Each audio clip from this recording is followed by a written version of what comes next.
Marcus POV. Iho, napadaan ka. Bulalas na saad ng kanyang ina nang bumungad siya sa harapan nito. Dali-dali itong tumayo at itinigil saglit ang ginagawang paglalagay ng bulaklak sa flower vase. Inabot niya kaagad ang dala niyang bulaklak bago yamakap sa kanyang ina. I have a party to attend somewhere here in Bulacan pero mamaya pa naman yun. Naisipan kong dumaan muna dito para ibigay sa inyo ang bulaklak na yan, paliwanag niya habang umuupo. Natutuwa ang kanyang ina kaya lihim siyang napayumas. Pigil na pigil lamang ang yumas na iyon at tila wala pa siyang lakas ng loob na makita iyon ng kanyang ina. Thank you, iho. Meg, pasuyo naman ako ng juice para kay kuya mo Marcus. Yung malamig na malamig, please. Thank you, anang pakisuyo nito sa katulong. Nilaan niya ang paghihintay ng juice habang nagmamasid-masid sa loob ng preskong receiving area ng bahay ng kanyang mommy. Noong huli niyang pagpunta sa bahay nito ay hindi niya nagawang suriin ang kabuuan ng bahay but now, he was stunned but it was a silent type. Lalo na nang makita niya ang mga picture niya noong bata pa siya. Ayaw niyang mangusisa kaya ibinaling na lang niya sa ibang direksyon ang paningin niya. Nakita niyang may isang tali pa ng bulaklak at halaman ang nakalapag sa isang bubog sa side table. Klaseng may pumuntang bisita ang kanyang mommy. Nakilala niya rin naman agad ang isa pang magandang bulaklak na galing sa kanya noong isang araw. Leon ang nakita niya sa picture noong inabot sa kanya ni Trisha ang confirmation ng delivery. It looks like you had a visitors lately, hindi niya mapigil ang mangusisa. Ay, oo, galing dito si Rain noong isang araw. Kasama niya yung assistant niya, tugon naman nito habang inaabot ang isang tali ng bulaklak. Jam gave it to me. Nararamdaman kong mahilig din sa bulaklak ang batang iyon, dugtong pa nito kahit ang totoo wala naman siyang pakialam sa mga sinabi nito. Lalo naman sa kapatid niya kaya sa halip na pahabain pa ang pulong mas pinili niyang abutin na lamang ang baso ng juice na kakalipag lamang noong maid. Ma'am, Aaron, si Ate Ange po yun at hindi po si Jam, narinig niyang pagtama noong maid sa sinabi ng kanyang mommy. Muntikan pa siyang masamid dahil sa pangalan na kahawig lang naman kay Angeline. Imposible ang iniisip niya kaya hindi siya nagbigay ng komento bagkus pinagmasdan niya na lang kung paano natawa ito. Not up top nito ang bibig. I'm sorry and thank you Meg for correcting my wrong, anito na simpleng ikinahiya naman ng maid. Kitang-kita niya kung paano malumanay na hinahagading maid ang likuran ng kanyang ina. Nagugustuhan nito ang ginagawa noong batang maid hanggang sa napapaisip na pala siya ng kung ano-ano. Bago pa man makarating sa kung saan ang kanyang iniisip minabuti niyang ayusin ang sarili. Inisang lagok niya rin ang natitirang juice. Nagugutom ka ba, anak? Gusto mo ipaghahanda kita ng makakain? No need and thanks by the way. Maria, busog pa ako at paalis na rin naman ako, tanggi niya sabay ng pagtayo. Malambing niyang niyakap ang kanyang mommy bago pa ito nilapatan ng halik sa tuktok ng ulo. Kasabay ng paghalik niya ay marahan niyang tinapik-tapik ang likuran nito to show his love as the eldest son. Those simple gestures of his were his only way to express his love and longing to her mother. Wala nang nagawa ang kanyang mommy. May isang oras pa naman siya para bumiyahe sa pupuntahan niya. Kanina nang tumawag siya kay Jersey, sinabi nito na siya na lang ang hinihintay. Ang totoo niyan hindi naman talaga party ang pupuntahan niya. Ginawa lang nila meeting place ang bahay ni Akin Ruiz dahil sa totoong pakay niya sa kanyang kaibigan. Alam niyang malaki ang koneksyon nito kaya hindi na siya nag-atubili pa. Dahil sa mga palpak na pagpapahanap niya kay Angeline kaya umabot na siya sa punto na humingi ng tulong sa kanyang mga kaibigan. Willing magbigay ng suporta si Akin Ruiz pagdating sa problema niya pero may kapalit na kondisyon kaya siya personal na nakipagkita sa mga kaibigan. Oh look who's here. Palakat na saad ni Jersey nang makababa siya ng kanyarig kotse. Lumapad agad ang kanyang pagngisi habang napapailing. Ilang buwan lang kami na hindi nakakatambay sa bar mo because of our busy schedules pero bakit parang, nagkulang ka na sa aruga bro? Banat ni Kelton nang mapansin nito ang malago niyang buhok. Kahit nakasuot pa siya ng cap hindi may itago ang malago niyang buhok. Dumagdag pa ang iilang bigot niyang unti-unti na ring lumalago. Hindi ba pwedeng nagpapahaba lang ako ng buhok? It's time for a change, Kel. Katwiran niyang labas naman sa ilong. Kamusta, bro? Si Akin. 50-50, bro, natatawa niyang sagot. Kaliwat kanan ang pagtapik sa kanya ng iba pang kaibigan. Kumpleto sila lahat. Nakipag-bump siya ng kamao kay Queen Stalka kay Jackson. Just like the good old days. Siguro naman hindi mo nabalak pang maglihim sa amin Marco, kumpleto na ang grupo. Awful, ani Jackson nang guluhin nito ang buhok niya. Walang katapusan naman siyang naiyuyugyug ni Queen at sernabe pa si Kelton. Put it down, Marco, sabat ni Akin matapos ibigay sa kanya ang chaser glass. Klaseng kakasimula lang din naman ng ito dahil hindi pa nangangalahati ang alak. May dala din siyang reserba pero nasa kotse pa niya. Nakasalang siya ngayon sa hot seat at bago niya sagutin ang mga katanungan ng kanyang kaibigan, sunod-sunod muna niyang inom ang mga tagay na binibigay sa kanya. Mabigat siyang bumuga ng hangin. Tila nakaramdam agad siya ng pinong pagpintig ng kanyang mga ugat-ugat sa mukha dahil sa sunod-sunod na pagtungga ng tagay. Parang ang hina natin ngayon sa alak bro. Ikaw ba yan, Marco? Natatawang pamumuna sa kanya ni Kelton. Natawa siya at saka umiling-iling bago yumuko. Pagod lang sa biyahe Kelt kaya siguro madali akong natalaban. Depensa niya nang makabawi kaso mas lalong natawa ang mga ito. Hindi kumbinsido ang grupo niya dahil alam na alam ng mga ito na mataas ang tolerance niya sa alkohol. Kaya niyang laklakan ang pinakamatapang na brandy at hindi man lang nalalasing kaya ngayon bakit ang bilis bumigay ng dugo niya. Kahit siya nagtataka rin. Hindi natin malalaman ang totoo kung aalayan niyo siya ng sunod-sunod na tagay, awat ni Akin kay Jackson nang akmang iaabot naman nito sa kanya ang chaser glass. He is safe. Ipagpapasalamat niya ba yun? Ay lapag mo na kasi, Marco. Inip na saad ni Queen. Atat na ang lahat kaya inihanda na rin niya ang kanyang sarili. Sinukli niya ang malago niyang buhok gamit ang mga daliri niya bago niya pa sinuot ang sombrero. Bumuga siya ng hangin. Fine. I have a wife and I'm married 4 months later, bulgar niyang umpisa. Walang nakapagsalita sa mga kaibigan niya at halos lahat ng mga mata ay nakapako sa kamay niyang unti-unti niyang pinapakita ang singsing na nakasuot sa kanyang palasangsingan. And, sabat ni Jersey habang nasa kanyang daliri pa rin ang paningin ng mga ito. It's a shotgun marriage, bros, aniya saka umiling-iling. Wala pa rin ang ahas na mag-question sa kanya marahil dala ng pagkabigla. Sabay-sabay na samandal sa kinauupan ng mga ito. We have a contract they accuse we need to follow the agreement and unfortunately, hindi nasunod dahil nabuntis mo, dugtong ni Jersey. Nangunot ang kanyang noo and recognizing the possibility that those assumptions may occur. Naipilig niya saglit ang kanyang ulo dahil sa naisip. Kapag may nangyari ulit sa atin ngayon, huwag mo akong sisisihin kapag nagkataon na mabuntis kita dahil hindi ko matatanggap ang batang yon. She made from a mistake and I will never accept him or her. What? No, hindi ganun, Jers. Mabilis niyang tanggi. Then what? Si Jackson. Hindi na ito nakatiis. Pinalayas ko siya dahil nalaman ko ang totoo. Kasabwat niya si Dad kaya hindi ko matanggap na sa edad kung to naiputan ako sa ulo ng isang 18 anyos na babae. What? Sabay-sabay na sambit ng mga kaharap niya. Hindi makapaniwala ang mga ito kung kaya't may pagyugyog pa sa kanyang balikat si Akin at Jersey. Samantalang si Kelton, Queen at Jackson naman ay hindi pa rin mawala sa mga hitsura ang gulat na reaksyon. Bakit? Hindi ba kayo naniniwala sa akin? Akusa niya sa mga kaharap niya. Nangunot pa ang kanyang noo dahil parang hindi talaga siya paniwalaan ng mga ito. Damn bros. Angeline Ignacio is only 18 years old at kaka-19 niya lang nang palayasin ko siya sa puder ko. Gigil niyang paliwanag sa mga ito. Pero bakit? Pagkatapos mo siyang palayasin hahanapin mo siya. Ganyan ba ang nagagawa ng na-shotgun marriage? Hindi makapaniwalang osek ni Queen. Gago, o baka naman na-realize mo na. Mali ako. Na nagpadala ako sa galit ko. Walang kagatol-gatol niyang sabat. Okay, makinig kasi muna kayo. I didn't mean to expel her in my house. Nadala lang talaga ako ng galit ko sa kanya kaya hindi ko napigilan na gawin yun and those mistakes are hitting me every night. Hindi na ako pinapatulog ng konsensya ko dahil hanggang ngayon walang balita kung nasaan siya.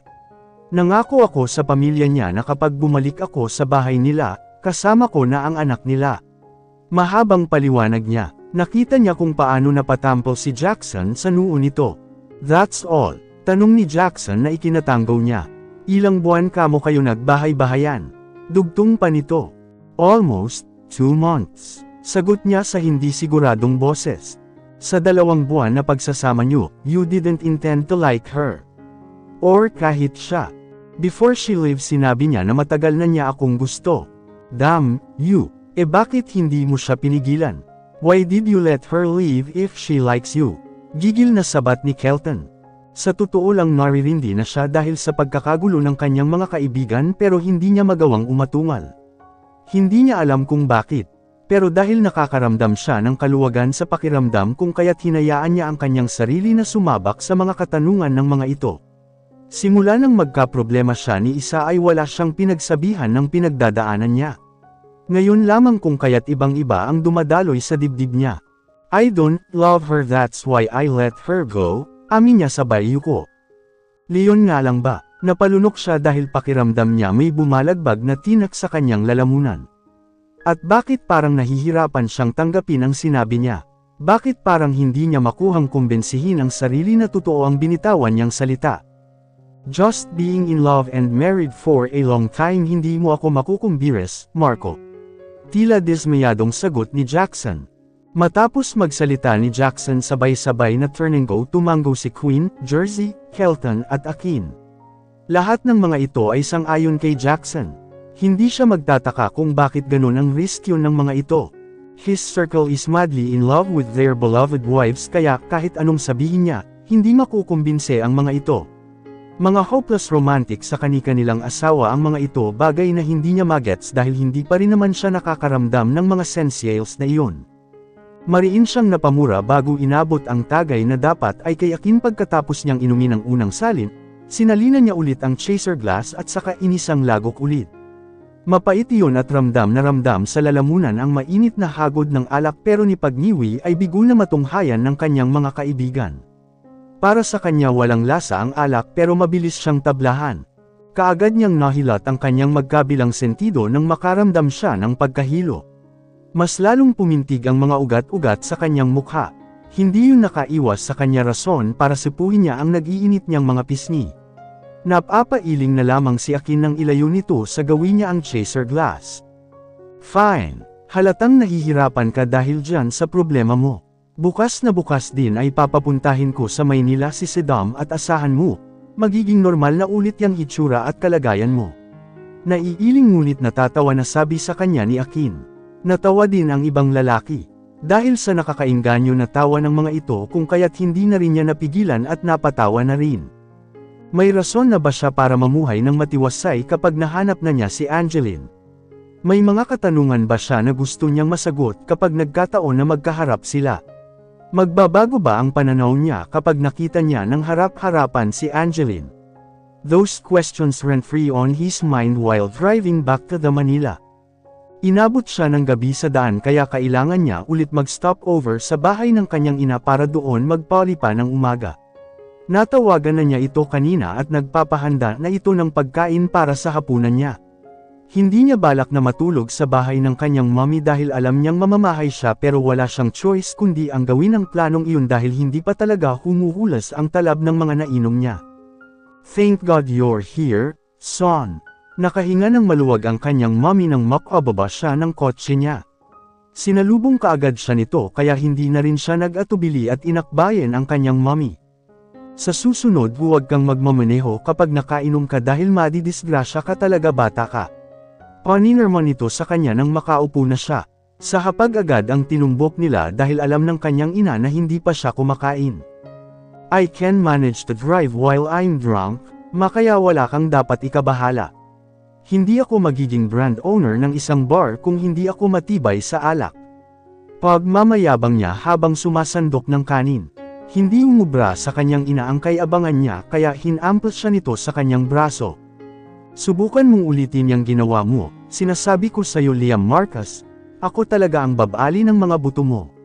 May diin na banta nito sa kanya pero hindi man lang siya kinabahan. Bagkus natawa lang siya pero agad niya rin pinigilan ang sarili dahil nakita niyang seryoso ang mukha ng kanyang ina. Pinagmamasdan lang siya nito habang kumakain siya pero nang tumatagal na ang dersayo ng pagkain niya sa kanya palang naparaisan ang ibang plato at baso na nakahanda sa harapan niya. Balak niyang magtanong kaya uminom muna siya ng tubig. Ma'am, excuse po. Antag ni Meg sa kanyang ina nang makapasok ito ng dining area. Yes, Meg. Malambing na tugon nito habang sinasalina ng tubig ang kanyang baso. Nasa sala po kasi si Sir Rain, ma'am. Narinig niyang imporme ni Meg sa kanyang ina. Natigilan siya segundo lang pero nawalan siya ng pakialam rason para ipagpatuloy niya ang pagkain niya. Tipid naman siyang tinignan ng kanyang ina na parang nag-aalangan pa ito na tignan siya. Kasama niya po ulit si Ate Ange, ma'am, dugtong pa ni Meg. Hindi yun nakaligtas sa pangbabaliwala niya. Bakit bigla siyang nakuryuso? Nasa tagong bahagi ang pwesto niya kaya kahit gusto niyang sumilip sa sala hindi niya rin naman makikita ang mga ito dahil may partition ang dining at receiving area. Out of the moment nagkatinginan sila ng kanyang mommy. Nababakas niya ang ngiti sa labi nito pero may halong pagkabalisa knowing the fact that he and Rain are not okay. Magkasabay na umangat ang kanyang mga balikat para ipahiwatig ang hindi pagtutol. I'm okay here. Aakyat na lang ako mamaya kapag wala na sila. Pangungumbins niya sa kanyang ina. Hindi ito nagsalita bagkus tumayo na lang kaso agad naman itong pinigilan ni Megan. Pero ma'am umakyat na rin naman sila dahil sumama daw po ang pakiramdam ni Ate Ange. Leon rin daw po ang dahilan kung bakit nandito sila kasi malapit lang naman dito ang klinik ng Obgyn. Mahabang paliwanag ni Meg. Obgyn. Nakakapagtaka lang pero hindi siya nagpaalata. Gustong-gusto niya magtanong kaso nauunahan siya ng kanyang hiya. Pero kung sakali natalab pa ang alak na ininom niya kanina, siguradong naharap na niya ang mga ito. Di sana nasagot na ang lahat ng kuryosidad niya sa isipan. Angeline's POV. Damali na naman ang katawan ko dahil kahit anong gawin kong pagpikit, hindi talaga kayang sumapi ng antok ko. Kanina pa ako pabaling-belang dito sa kama pero hindi talaga ako makatulog na mamahay na naman ako kaya ang hirap ipilit ang pagkabalisa ko. Sumabay pa ang panay-panay na tibok niya sa loob ng tiyan kaya mas lalo na akong malaga. Wala pa naman si Rain dito sa kwarto ko dahil nasa baba pa siya. May tinatapos daw siya sa library niya. Hindi ko naman siya pwedeng istorbuhin dahil alam kong importante ang ginagawa niya. Si Tita Erin naman ay paniguradong tulog na rin kaya hindi ko na rin makakausap yun. Tsaka nakakahiya naman kung makikipagkwentuhan pa ako sa kanya kami na nga ang nanggambala dito. Kung hindi lang naman kasi nagpumilit si Rain na bilhin yung crib na pinipilit niya hindi naman sana kami makakapunta dito. Sobrang mahal ng crib na yun at hindi ko maatim na gagastos siya ng ganun kalaking halaga kung pwede namang huwag na lang. May mga furniture na pwedeng magpaadya ng pagpapagawa at mura pa. Sumakit tuloy ang tiyan ko kaya napilitan kami na pumunta sa klinik ng OB ko, yung malapit dito ang natatatanging bukas ng ganong oras kaya napagpasyahan ni Rain na dito na lang muna kami matulog. Gabi na po Ate Ange.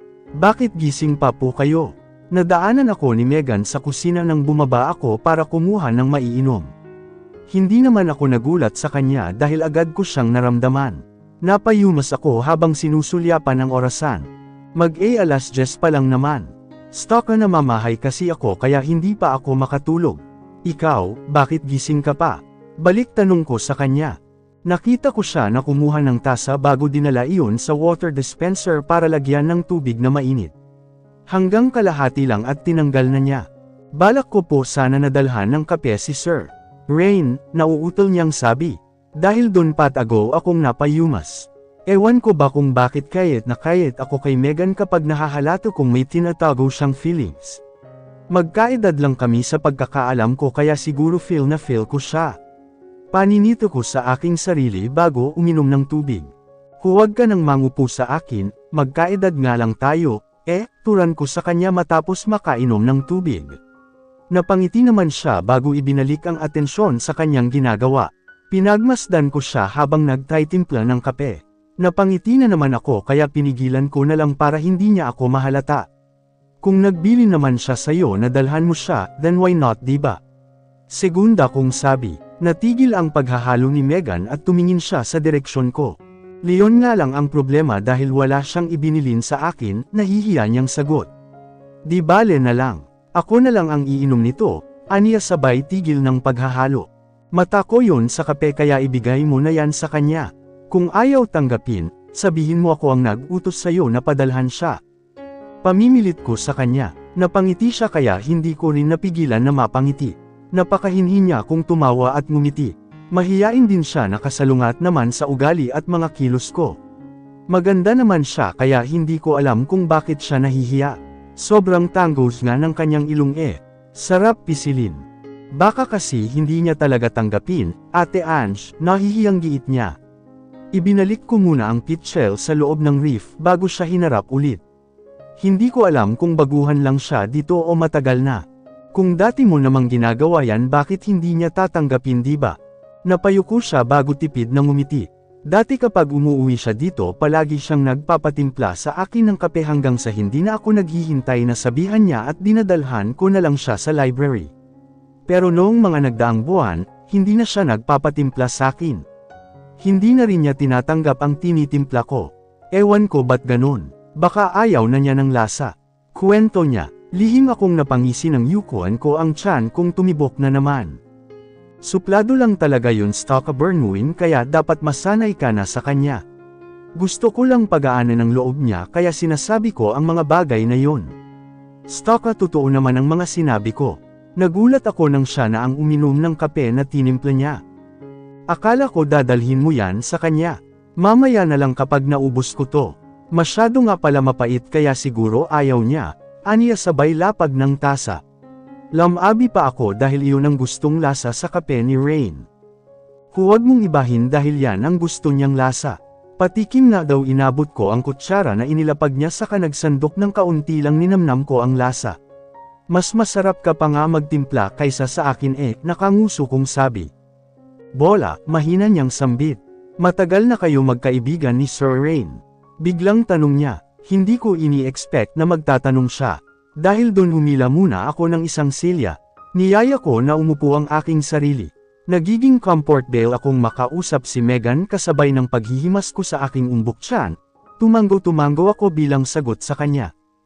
Almost 4 months. Matagal-tagal na rin naman siguro yun, ano? Nakangising tanong ko sa kanya. Napasinghap siya bago sumimsam ng kape. Talagang wala nga siyang balak na ibigay kay Rain. O baka naman timpla siya ng panibago. Oo, matagal-tagal na rin yun kaysa sa isang araw lamang, aniya. Ikaw, matagal ka na ba dito kay Tita Erin? Yuzis ako rin. 2 taon na akong nagtatrabaho dito kay Ma'am Erin. Katunayan, matagal na sana akong umalis dito kaso hindi ako pinayagan ni Ma'am. Mabait siya sa akin. Pati yung isa niyang anak mabait din hindi si Sir Rain ang tinutukoy ko, napalunok ako matapos niyang magkwento. Hindi ko alam kung bakit parang naging apektado agad ako kahit hindi ko pa naman nakukumpirma kung sino ang tinutukoy niya. Habang nagkukuwento siya ay naubos niyang inumin ang kape na tinimpla niya. Nakita kong hinugasan niya ang tasang Ganarnet bago kumuha ng panibago para lagyan ng tubig na mainit. Timpla ulit siya ng panibago para kay Rain. Pinapaaral ako ngayon ni Ma'am Erin, kwento niya ulit ng magkaharap Carney. Anong course mo? Tourism po, nahihiya niyang tugon. Bagay sa'yo, may height ka tsaka malaki ang advantage ng ore mo. Maganda ka alam mo ba yun? Nakita ko kung paano siya umiling unti-unti ring namumula ang kanyang pisngi rason kung bakit parang nanggigil akong pisilin ang mga pisngi niya. Sobrang mahiyain niya talaga. What are you doing here at this hour? Bumungad sa amin si Rain. Sabay kami ni Megan nang mapatingin sa gawi niya. Sa orasan nakatingin si Rain bago inilipat sa gawi ko ang atensyon. Ayaw kong ma-awkward si Megan kung kaya't kinunutin ko ng noo si Rain. Hindi ako makatulog kaya bumaba muna ako dito hanggang sa nakipagkwentuhan na ako kay Megan. Hinila ko palapit sa gawi ko si Megan na ngayon ay nahihiyang nakayuko. Tapos na niyang haluin ang tinimplang kape pero hindi niya magawang ibigay kay Rain. A pregnant woman should be resting at this hour, don't you know that? Paninirman niya habang hindi mapakali kakalingon sa gawi ng sala. Parang may inaabangan siya doon. Parang may iniiwasan. Oo na, tugon ko bago inilipat kay Megan ang paningin. Saktong papunta naman ng reef si Rain kaya may pagkakataon ako senadoryasan si Megan. Ibigay mo na yan kapag nakatalikod na ako. Ibibigay mo, okay. Kapalan mo ang mukha mo, pabulong na utos ko sa kanya. Umiling-iling siya pero wala na siyang nagawa nang tawagin ko si Rain dahilan para mapalingon ito sa gawin namin. Kaagad naman akong tumayo at saka walang sabi na umalis. Pero bago yun, bahagya kong siniko si Megan dahilan para mapatikim siya. Sir Rain, pinagtimpla ko po kayo ng kape, narinig kong sabi ni Megan. Lihim akong napangiti habang naglalakad palabas ng dining area. Thanks but no thanks, supladong saad ni Rain nang marinig ko siyang magsalita. Dahil dun kunot ang noo ng balingan ko ulit sila kitchen.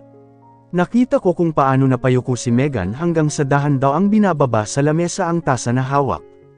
Magkasalubong ang mga kilay ni Rain habang tinatitigan si Megan. Hindi ko tuloy mapigilan na makaramdam ng simpatsya dahil sa pangbabaliwala niya kay Megan. Humanda ka mamaya, let's go. It's already night time, but you're still eavesdropping here. Nagulat ako nang basta niya ako hawakan sa palapulsuhan at saka nagdiretso sa paglalakad. Hindi ko na nagawang lingunin si Megan dahil mabilis ang paglalakad ni Rain. Niyang makuryuso sa nakaawang na pintuan sa kabilang kwarto ay hindi ko na namalayan dahil mabilis ang pagkakalakad ni Rain na animoy may pinagtataguan.